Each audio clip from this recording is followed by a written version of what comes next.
বাংলাদেশে কোনো ফ্যাক্টর কি এখানে কাজ করেছে? বাংলাদেশে কোনো ইস্যু পশ্চিমবঙ্গের অভ্যন্তরীণ রাজনীতিতে? অবশ্যই অনেক কিছু জুড়েছে। তো তার মধ্যে আমি কালকে একজনকে বললাম যে আমরা একটু কৃতজ্ঞ ডক্টর ইউনূসের কাছে। আমি একটা জিনিস খুব পরিষ্কার করে বলতে চাই, হাসিনা সরকারকে আমরা শেখ হাসিনাকে আমরা অ্যাডমায়ার করি।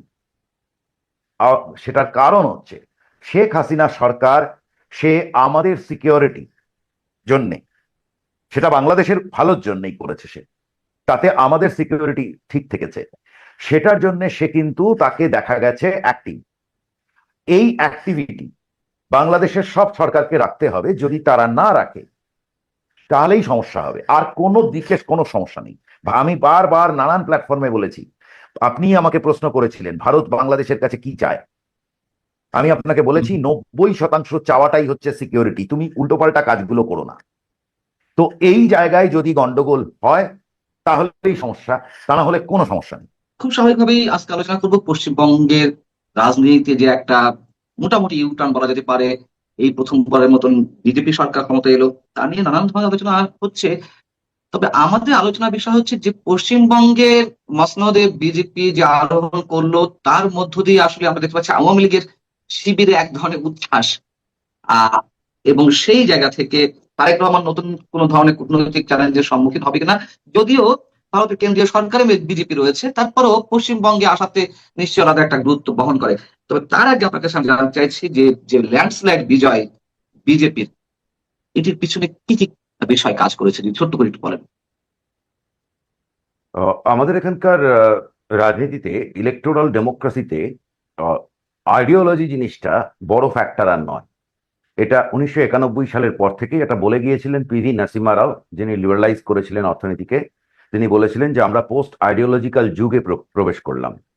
এর বক্তব্যটাও, এবং এটা খুব স্বাভাবিক, যখন অর্থনীতি আরো অর্থনৈতিক চিন্তাগুলো আরো বাড়ে, দেশের অন্যান্য চিন্তা বাড়ে, মানুষের রুটি রুজি নানান ধরনের প্রয়োজনীয় কথা বাড়ে, কারণ আমার পুরোটাই তো কনস্টিটিউশন ড্রিভেন, রুল বেসড। তো সেখানে আপনার আইডিওলজি কি সেটা প্রকাশ করা জায়গা নেই। আমি একটা ছোট্ট উদ্ধৃতি দিয়ে এই জায়গাটাকে শেষ করছি। সেটা হচ্ছে, নিরুপম সেন ছিলেন পশ্চিমবঙ্গে বাম ফ্রন্ট সরকারের ইন্ডাস্ট্রি মিনিস্টার, খুব বড় নেতা। তা নিরুপম সেন এই কথাটা বারবার বলতেন যে আমরা এখানে বিপ্লব করতে আসিনি, আমরা ভোটে জিতে একটা সরকার চালাতে এসেছি, দেশের যে আইন আমরা তার মধ্যেই আমাদের চলতে হবে, এখানে বিপ্লব করার কোনো জায়গা নেই। এবার সুতরাং যা ঘটছে সেটা ভোটে ঘটেছে, সেটা হচ্ছে মানুষ একটা অল্টারনেট মমতার উল্টো দিকে একজনকে বেছে নিল। আসলে গোটা ভোটটা পশ্চিমবঙ্গে এক ধরনের একটা পরিস্থিতি চলেছে, বা মানে বেশ কিছুদিন ধরে, প্রায় গত 50 বছর ধরে এটা চলছে। সেটা হচ্ছে যে যে সরকারগুলো থাকছিল, এটা শুরু হয় কংগ্রেস সরকার দিয়ে 1970-এর দশকের, যে তাকে সরাতে যাওয়া হলো। তাকে সরাতে গিয়ে বাম ঢুকলো। বামকে আমরা বেছে নেইনি, আমরা কংগ্রেসকে সরিয়েছিলাম মূলত। সেই নির্বাচনে বাম একটা কোয়ালিশনের ভেতর দিয়ে আসতে চাইছিল জনতা পার্টির সঙ্গে। জনতা পার্টি একটু কম সিট দিচ্ছিল, একটা জায়গায় ব্যাপারটা একটু টানাটানি হয়। তখন সিপিএম ঠিক করে যে সবাই মিলে তারাই দেবে। এটা একটা মানে একটা অভিমান বলুন, অমুক বলুন, এইসবের ব্যাপার একটা। কিন্তু তারা যদি নিজেরাই এত কিছু জানতো যে তারা এত সিট পাবে, তাহলে নিজেরাই ক্যান্ডিডেট দিত। সেটা ঘটেনি, সেটা actually it was by accident. এবং তারপরে যখন রেজাল্ট বেরোয়, সিপিএম অবাক হয়ে গিয়েছিল। এবার 2011 সালে মূলত লেফটকে সরানো হয়েছে, তার মাঝখান থেকে এসেছে তৃণমূল। এবার সরানো হয়েছে তৃণমূলকে, সেটা নিতে পেরেছে বা বিজেপি। এইটা হচ্ছে একটা মূল জায়গা। আর তৃণমূলের বিরুদ্ধে যে অভিযোগগুলো, সেগুলো হচ্ছে যে আমাদের বাম নিয়ে যে অভিযোগ ছিল, মানে দুর্ভাগ্যটা হচ্ছে যে আমাদের কংগ্রেস নিয়ে যে অভিযোগ ছিল সেটা বাম সুদে আসলে পূরণ করে দিয়ে গেছে। মানে কংগ্রেস নিয়ে আর অভিযোগ করে উঠবো কি, বামকেই হলো এক সে বারকার এক। তো তৃণমূল মানে জীবন অতিষ্ঠ করে ফেলেছিল একেবারে। তো এত খারাপ সরকার, পশ্চিমবঙ্গের ইতিহাসে সব থেকে খারাপ সরকার। আমি যদি আমাদের ইন্টারেস্টের জায়গা থেকে প্রশ্ন করি যে এইবারের নির্বাচনে বাংলাদেশে কোনো ফ্যাক্টর কি এখানে কাজ করেছে? বাংলাদেশ কোনো ইস্যু পশ্চিমবঙ্গের অভ্যন্তরীণ রাজনীতিতে? অবশ্যই যেমন? অনেক কিছু জুড়েছে। তো তার মধ্যে আমি কালকে একজনকে বললাম যে আমরা একটু কৃতজ্ঞ ডক্টর ইউনূসের কাছে। তো কারণ ওই সময় যে চরম অরাজকতা এবং হিন্দুদের যে উপর যে অত্যাচার, এবং তার থেকেও বড় কথা হিন্দুদের যে ভয়, এবং যেটা নিয়ে আসল ক্ষোভের জায়গাটা, সেটা হচ্ছে একটা সরকার রোজ হাত পা নেড়ে বলে যেত সব ঠিক আছে, সব অপপ্রচার। এবং এবং তারা বলতো এটা জমির জন্য হয়েছে, ও হিন্দু কিন্তু ও তো আওয়ামী লীগ করতো ওই জন্য হয়েছে। সবাই জানে সত্যিটা কি, সবাই বোঝে সত্যিগুলো কি। একটা সরকার বসে বসে মানে এটাকে কাভার করেছে এবং তার বিরুদ্ধ যুক্তি দিয়েছে, গলা ফুলিয়ে বলেছে। সুতরাং সেই জায়গা থেকে এটা অবশ্যই ইম্প্যাক্ট করেছে, অনেক কিছু একসঙ্গে জুড়ে গেছে। তো তার মধ্যে এটা অবশ্যই হয়েছে যে বাংলাদেশের এই এই যে ইস্যুটা, এতে একটা দিক হচ্ছে যে বাংলাদেশের হিন্দুদের অবস্থা নিয়ে অতীতে পশ্চিমবঙ্গের বাঙালির বা হিন্দুর তার খুব বেশি মাথা ব্যথা ছিল না। কারণ অতীতে হাসিনার সময়ও যে ঘটেনি তা তো নয়, ঘটেছে।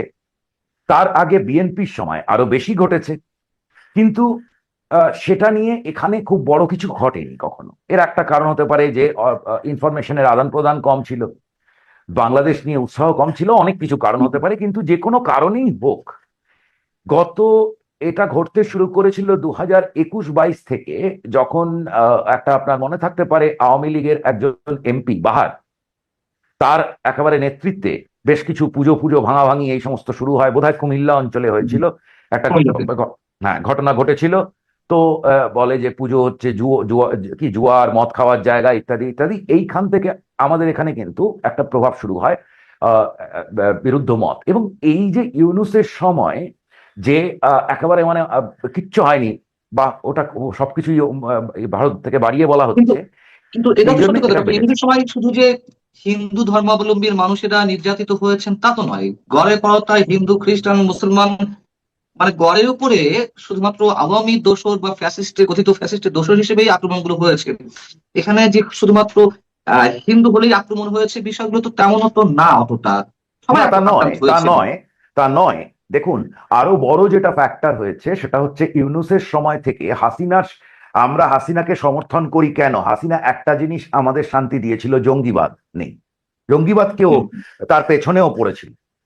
কিন্তু ইউনূসের সময় এই জঙ্গিবাদ এবং এই পাকিস্তানের সঙ্গে লাফালাফি শুরু হয়ে যাওয়া, সব থেকে বড় যেটা হয়েছে সেটা হচ্ছে ওই যে ওই আপনাদের ইউরেনিয়ামরা আছে, যারা মুরগির গলাটা টিপে ধরবে, কেমন? এইটা, এই বিষয়টা, আমি হিন্দুদের কথা একটা ছোট ফ্যাকশন অ্যাকচুয়ালি। আসলে যেটা হয়েছে যে বাংলাদেশ যে একটা মারাত্মক সিকিউরিটি রিস্ক আমাদের জন্য, এই কথাটা কিন্তু মাথার মধ্যে ঢুকেছে। তো সুতরাং এখানে মমতা ব্যানার্জি হারের জন্য দু চারটে যদি উনি গালি দেওয়ার থাকে তাহলে ইউরেনিয়ামদের দিতে পারেন। এবার একটু জানতে চাইছিলাম যে কেন্দ্রে মোদী সরকার রয়েছে, পশ্চিমবঙ্গে মোদী সরকার এসেছে রাজ্য সরকারে, হ্যাঁ, কিন্তু আওয়ামী লীগের রাজনীতিতে আহ বেশ একটা উচ্ছ্বাস, তারা বেজায় খুশি। এই খুশি হওয়ার কারণটি কি? সেটা হচ্ছে যে এখন আওয়ামী লীগের অবস্থাটা অদ্ভুত, এটা দুঃখজনক। আওয়ামী লীগ কি ভারতের পার্টি? ভারতের পার্টি না তো, হয়তো। সে তো বাংলাদেশের পার্টি। হ্যাঁ।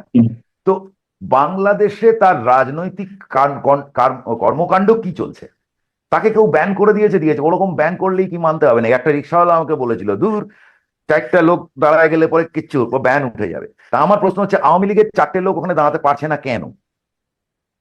কেমন? সবই তো অন্যের ঘাড়ে ছেড়ে দিলে। কেউ যদি মনে করে একটা আজকে আমেরিকার হাতে যা সব বোমা বারুদ আছে, কেমন, তাতে তো আমেরিকা অনেক কিছু করতে পারে তর্কের খাতিরে। ভারতে চারটে বোম মেরে দিতে পারে সকালবেলা উঠে, কেমন? কিন্তু আমেরিকা কি ফেলবে? ফেলবে না। কেন ফেলবে না? তার কারণ হচ্ছে যে সেটা করলে পরে তার একটা রিপারকাশন আছে, তাতে অনেক কিছু গন্ডগোল। সুতরাং একই কারণে ভারতবর্ষ, যদি কেউ ভেবে থাকে এরকম অলীক সব কল্পনা যে ভারত চলে যাবে, ওকে বসিয়ে দেবে, শুভেন্দু যেগুলো বলেছে ওগুলো সেফ রাজনৈতিক কিছু বক্তব্য, কেমন?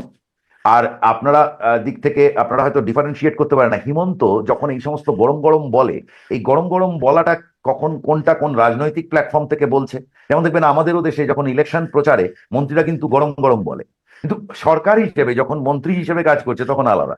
সরকারি অফিসে বসে বলবে না,